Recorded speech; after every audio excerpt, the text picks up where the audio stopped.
Hello and welcome to Working Scientist, a Nature Careers podcast. I'm Julie Gould. This is the third episode in a series about female scientists in Latin America.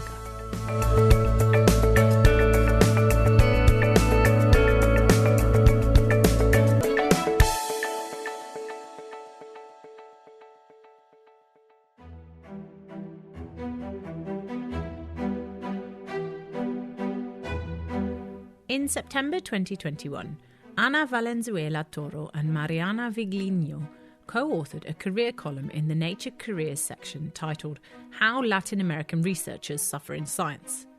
Given the premise of this series of episodes, I figured it would be a good idea to speak to these two young scientists to understand why they felt the need to write this article, what their suffering is, and how they hope it will improve as they progress through their careers. My name is Ana Valenzuela-Toro. I'm a paleontologist from Chile. I did my PhD in Santa Cruz, California, and I just came back to Chile, and now I'm based in Caldero. It's a small town in the Atacama Desert in the very north of Chile. And yeah, my research is mostly about studying fossil marine mammals. Well, my name is Mariana Viglino. I'm also a paleontologist. I'm working as a researcher in CONICET, which is the government branch related to science and research. And I'm currently based in a city called Puerto Madryn, which is in Patagonia, which is the south of Argentina. And I study fossil cetaceans, particularly I study dolphins. Both Ana and Mariana are paleontologists and have known each other for many years.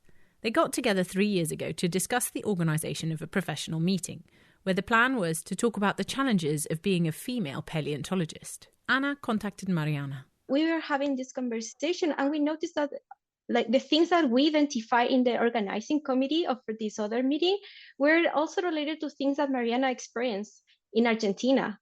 So it was like, oh, wow. It was like this moment where we realized actually things are more common than we thought they were, and we started identifying different factors that we thought they were unique, but actually they were widespread across the field.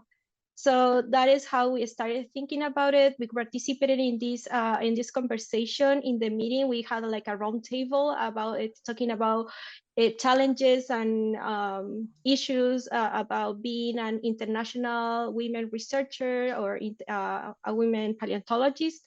And then we continue this conversation, just the two of us, and that is how the column started to have a shape. Mariana sums up some of the similar challenges that both of them faced. Well, while sharing our experiences, we found that there were actually like a common thread, and that's what we tried to sort of sum up at the column that we wrote together. So we saw that we had in common experiences with English, for example, trying to communicate with other colleagues or writing papers in English.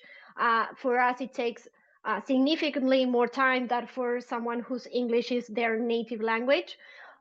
We also face common experiences in terms of traveling, visa application, attending international conferences, and all that goes around that, not only in terms of language, in terms of trying to get to a country, for example, getting funds, trying to talk to other colleagues and getting noticed, and colleagues taking you as a peer rather than just someone who was around there.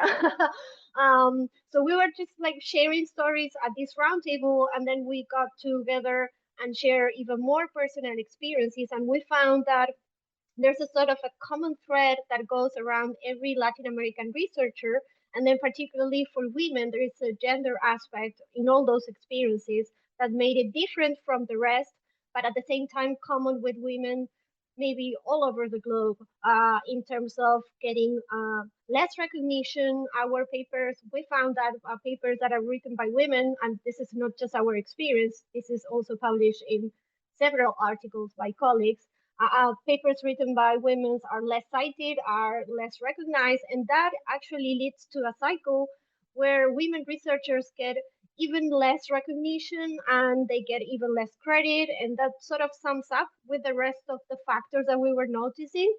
And that ends up with the experiences that we were having. And many people actually, after the column got published, wrote us emails or through social media telling us, oh, I do relate with that. That actually happened to me as well. So we were thinking also that the column was a sort of an idea to bring together people and letting them know that this is not just something that happens to just the one or two people. This is actually something systematic that occurs to many people in the academic community. Now, many of these challenges could be experienced by anyone from the scientific community in Latin America. So I asked Ana and Mariana to share what challenges are specific to women, as both of them were keen to highlight the intersection between being a female scientist and being from Latin America. Mariana dives in first. Being a female and being Latin America actually ends up having your work being more invisible than other female colleagues that work, for example, in the United States or in Europe, because you are also Latin American, then you are viewed also as someone who does research of less quality or is not as visible as the rest of your colleagues. So that actually ends up and brings particular challenges to your everyday task as a researcher, which might share with some other people, but are actually quite unique depending on your country, your reality, your access to fundings, your access to research, and all the other factors that we can analyze. And Ana has some specific examples of what has made her feel invisible as a female scientist. Many of them are subtle. So when you start thinking about it, you start noticing them. But something that I experience it very often, and I notice it in other fields too, but it's only related to female scientists, is that when you are in a room sharing scientific ideas or projects or etc., and you have I don't know, nobody listens to you. You can say the same thing as another person, or I don't know, you're bringing a new idea to the table, and then another person say the same that you say before, and they will put attention to this other person, usually a male researcher, and you are there like, oh, actually I said that like 5 minutes ago and nobody really listened to me. I think that it's something very common. Or other thing that I have noticed is that when you are in a meeting talking one-to-one to another scientist, and they say, oh, well, yeah, there are some papers coming from Latin America talking about this, but actually I don't see the scientists. Where are the scientists that publish that? Well, actually, you're talking to them. I'm the person who published the paper that you're talking about. It's like, oh, okay, you are Valenzuela-Toro et al. Yeah, I am actually. So that is something that occurred to me personally. It's like you are invisible. Mariana explains how fieldwork can also bring specific challenges to women in paleontology. You're usually viewed as someone who doesn't have enough strength to carry tools or to carry fossils, for example. Usually it's assumed that you're going to be able to do it, that you do need a male colleague to do those kind of tasks. What these women have mentioned so far is predominantly about being a female scientist. So I asked Mariana to share what it is about being a Latin American female scientist that adds to this burden and feeling of invisibility. The particular dimension of being Latin America is related to the fact that the access to opportunities that we have here is not the same. Any researcher in whatever country you work, you're going to be affected by the political and economical situation of the country you're in, whether you're just living there for a few years or your permanent career. And in Latin America, we are continually struggling with the fact that our economies are usually less developed than on the global north. So that means having, for starters, less money than the rest of our colleagues. And then also political governments are changing all the time, and they do affect very profoundly, with a very lasting effect on how research is conducted. Whenever there is any far-right government, science is going to have funding cuts. And that means not only that at that point of the history, science is going to get interrupted and you're not going to be able to do research. That's going to have a lasting effect for many years to come. And that means many people having their careers cut, many research projects that are not going to be able to continue. This is something that Mariana is experiencing in Argentina at the moment. We are having seriously cuts in our funding. We are not sure we're going to even have any salary in a few months. And that actually means having our careers profoundly affected by it. And we still need somehow to manage ourselves and stay competitive with the global north, which opportunities, funding, and access to any kind of research that they want to conduct is not the same that it's not the same opportunities that we have. So even though in any country it's going to be affected by their current political situation, particularly Latin America, where we have these endless cycles of governments that cut funding in science, we tend to sort of accumulate that kind of effect in our careers, and that makes us even less visible than the rest of our colleagues. I'm sorry to hear that things aren't looking very positive for you, especially in the next few months. Can you tell me a little bit more about that, just so I can hear it from you? So can you tell me a little bit about the current political landscape and how, what decisions are being made and how that affects you and your work? We've been having serious economical issues in our country for several years now, and the things adds up to having recently learned that our funding is going to get cut out for CONICET, which is anyone who wants to conduct research in Argentina will go through CONICET, which is a government branch of it. You have the opportunity to get to do a PhD, a postdoc, and even get a permanent position as a researcher. But that depends on whether the government, which is currently, or whichever government is at the moment, for funding for us to conduct our research. So that means there has to be a political decision to give funding to science. And we've had this sort of cycle. Some governments wanted to invest in science because they do believe that science makes our country grow. And then some far-right governments think that it's useless and that we don't need any kind of science. And we are currently at that situation. And with the economical landscape of inflation and the economical crisis that we're having, that ends up being with an even worse scenario than we've had before. And if you don't mind me asking, how does that make you feel? Oh, that makes it makes me feel really hopeless and really burnout and really sad, and I'm really sad. I'm really sad, and I don't even know what to do. It's something that the whole academic community is living, the whole country is living, not just researchers. But if we want to just focus on researchers, because it's the subject that we are discussing, it's really frustrating, and it's really, you feel like you don't know what to do, and people are questioning whether science is useless and whether what's worth of research, and you need to justify your work, and that gives an extra burden, and I need to sit down and be creative and have ideas and try to conduct research, and I don't have the energy nor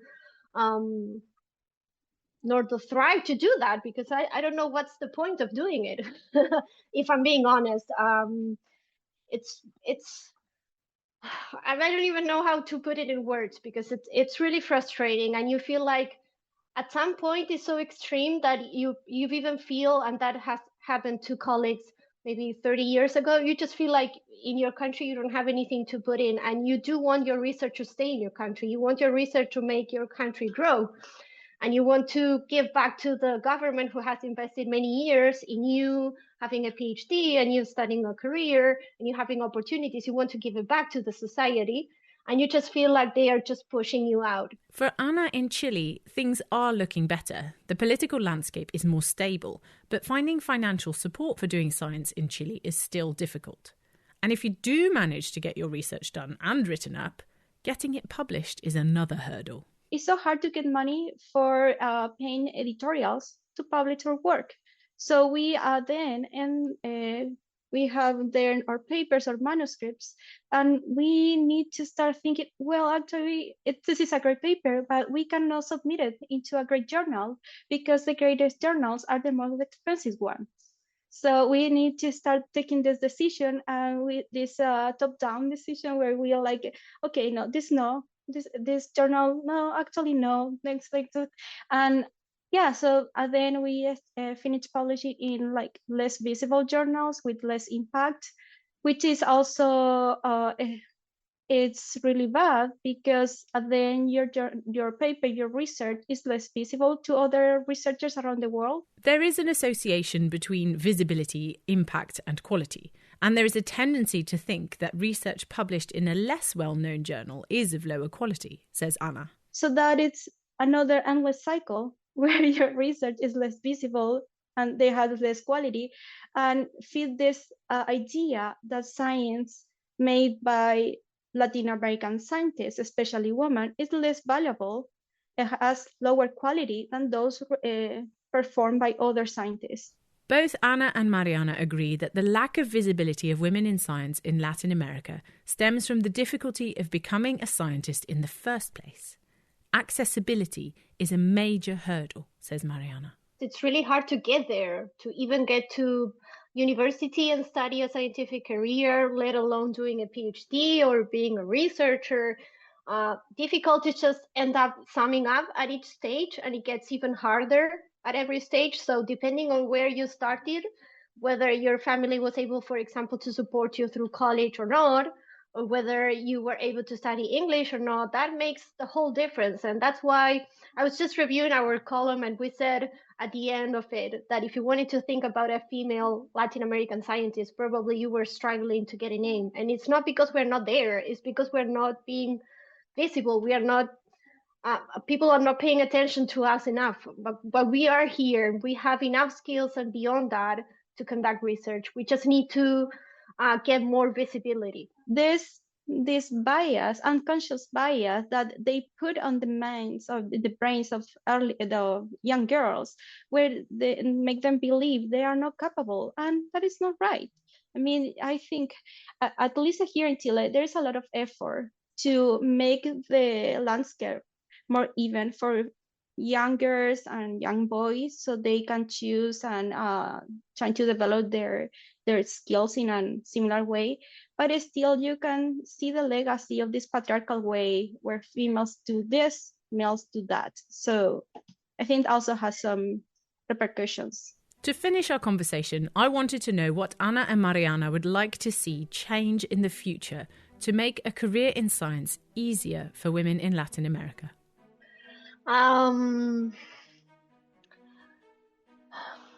Tricky one. I think what we've been doing, let's start with the daily things that we've done. I think with the everyday task of, for example, if you organize a meeting, inviting a variety of people to give lectures, whenever you have to suggest reviewers from different countries and from different gender identities, that's something that anyone from the academic community can do. I would also say that I think it's for the better science that we need to increase diversity in research groups, and there are some things that we can do locally, and then others really depend on decision-making people actually making top-down politics to actually increase the presence of women and other identities, which we even haven't gone into that because we are not part of that community, but we do know that they struggle even harder than women. There has to be at some point there has to be sort of like a decision to actively increase diversity in research groups, and that's only going to lead to better science and more fun science. There's not anyone I know who has an increased diversity and who has had boring ideas or has had a bad time doing research. Anna, what are your thoughts on how things could improve for the future generations of female scientists in Latin America? Yeah, sure. So I think we have to really be conscious about diversifying our role models. We need to really put more attention, or the society need to put more attention to the different faces, the different identities behind science. And I think another thing is that we have to make efforts for elevating women to decision-making positions. So it's nice to have women in there in science, but things will not change if women are still having secondary roles in science. Women need to be there, up there, and take the role and take the lead of how politics and policy will be conducted in the future. I think that is really important. And I think they're right. So, towards the end of this series, we will be hearing from some female Latin American scientists who have made it into these leadership positions, and they will share their career stories with us. Thank you to both Ana Valenzuela-Toro and Mariana Viglino for taking the time to speak with us. In our next episode of this series about female scientists in Latin America, we'll hear from a woman whose research grant applications were rejected when she tried to return to work after starting a family in Brazil. Thanks for listening. I'm Julie Gould.